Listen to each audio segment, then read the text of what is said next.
Тэгэхээр энд нэг юм дутагдлын шоктой. Монгол хүн болгоо ингээд дутагдлын шоктой. Бид нар өнөөдөр Улаанбаатараас нисээд дэлхийн нэг хотод буухад бид нар бол ил ухамсараараа яг амраад авъя, шопинг хийя л гэж. Далд ухамсар бол уйлж байгаа.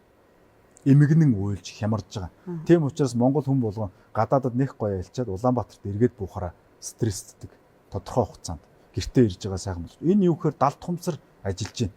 Хараад ш далд ухамсар чинь хамгийн шударга эрхтэн. Бүх юмыг шударгаар хардаг эрхтэн учраас үгүй яагаад манай ус болдгоо энэ ус болоод.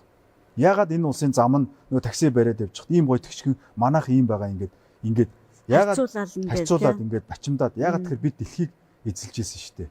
Бид дэлхийн геополитикийг бадж ийсэн шүү дээ гэдэг энэ хоёр яагаад ингээд зөрөөд байгаа юм бол тэгээ уг нь дэлхийг эзэлж ийснараа бол манайх бол одоо дэлхийд тэргүүлэгч эдийн засгт маш баян улс орн, аз жаргалтай улс орн байх хэрэгтэй. Тэгэхээр энэ амбицийг алдчихмааргүй байна. Энэ амбицтэй түрүүний аимшиггүй айдсгүй тэр юмыг ингэж яагаад одоо өнөөдөр Монгол улсын ерөнхий сайд ерөнхийлөгч байдаг юм уу те тэр ингээд хөшүүрэгдээд бид хөгжлийн гараар явахд бол ер нь хурдан бол явах бас боломжтой. Гэхдээ реформ хийх замаар